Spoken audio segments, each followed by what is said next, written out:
क्या एक ऐसा भी मुल्क हो सकता है जो अमेरिका का भी भरोसेमंद हो, ईरान का भी करीबी हो और सऊदी अरब से भी उसके रिश्ते मजबूत हो? पहली नजर में ये बात नामुमकिन सी लगती है, लेकिन दुनिया की सियासत में एक ऐसा मुल्क है जिसके बारे में यही दावा किया जा रहा है, और वो मुल्क है पाकिस्तान। आखिर पाकिस्तान ऐसा क्या करता है कि तेहरान भी उससे नाराज नहीं होता और वॉशिंगटन भी उसके साथ रिश्ते बनाए रखता है? इस सवाल की चर्चा इन दिनों इसलिए तेज है क्योंकि खबर है कि 9 जुलाई को ईरान के साबिक supreme leader ayatollah Ali Khamenei के जनाजे में पाकिस्तान के वजीर आजम शहबाज शरीफ शामिल हो सकते हैं, और दूसरी तरफ हिंदुस्तान की तरफ से किसी आला रहनुमा के जाने की उम्मीद नहीं जताई जा रही। दिलचस्प बात यह है कि ऐसा पहली बार नहीं हो रहा। साल 1989 में जब ईरान के उस वक्त के supreme leader ayatollah Ruhollah Khomeini का इंतकाल हुआ था, तब भी पाकिस्तान के उस वक्त के सदर गुलाम इसहाक खान आखिरी रसूमात में शामिल होने गए थे, जबकि हिंदुस्तान की तरफ से उस वक्त के भी वज़ीर आज़म सदर या नायब सदर नहीं गए थे। यहीं से सवाल उठता है कि आखिर पाकिस्तान की डिप्लोमेसी में ऐसा क्या है?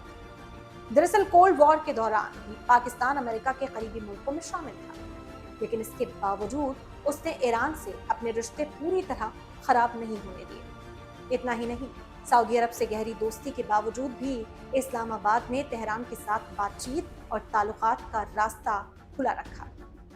आज भी कई सियासी जानकार मानते हैं कि पाकिस्तान एक साथ अमेरिका, ईरान और सऊदी अरब तीनों के साथ अपने रिश्तों में एक तरह का तवाजुन बनाए रखने की कोशिश करता है। यही वजह है कि उसकी डिप्लोमेसी अक्सर चर्चा में रहती है। हाल के दिनों में पाकिस्तान के field marshal general Asim Munir की तारीफ ईरान की तरफ से भी सुनने को मिली, जबकि अमेरिकी सदर ट्रंप भी उनके बारे में पॉजिटिव बयान दे चुके हैं। इससे ये बहस और तेज हो गई है कि क्या पाकिस्तान इस वक्त अपनी खारजा पॉलिसी में फायदे की पोजीशन में है। वहीं हिंदुस्तान की पॉलिसी कुछ अलग रही है। पॉलिसी लंबे वक्त से ईरान और इजराइल दोनों के साथ अपने रिश्तों में एहतियात बरतता आया है। हालांकि तनाव के दौरान भी नई दिल्ली से ऐसे कदम उठाने से परहेज किए गए जिनसे किसी एक फरीक के साथ रिश्तों पर सीधा असर पड़े। माहिरीन का कहना है कि हिंदुस्तान के सामने चैलेंजेस आसान नहीं है। एक तरफ इजराइल के साथ स्ट्रैटेजिक और डिफेंस रिलेशंस हैं, तो दूसरी तरफ ईरान हिंदुस्तान के लिए एनर्जी, कारोबार और मिडिल ईस्ट तक पहुंच का सबसे अहम जरिया भी है।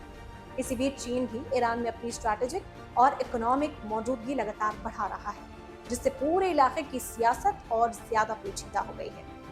लंदन यूनिवर्सिटी के school of oriental and African studies के रिसर्चर अविनाश पलिवाल ने भी अपने एक आर्टिकल में लिखा है कि ईरान से जुड़े हालिया वाकयात के दौरान पाकिस्तान ने अपनी ग्लोबल इमेज मजबूत करने की कोशिश की। उनके मुताबिक हिंदुस्तान इस बात को लेकर मोहतात है कि पाकिस्तान इस मौके का इस्तेमाल इंटरनेशनल पॉलिटिक्स में अपना असर बढ़ाने के लिए कर सकता है।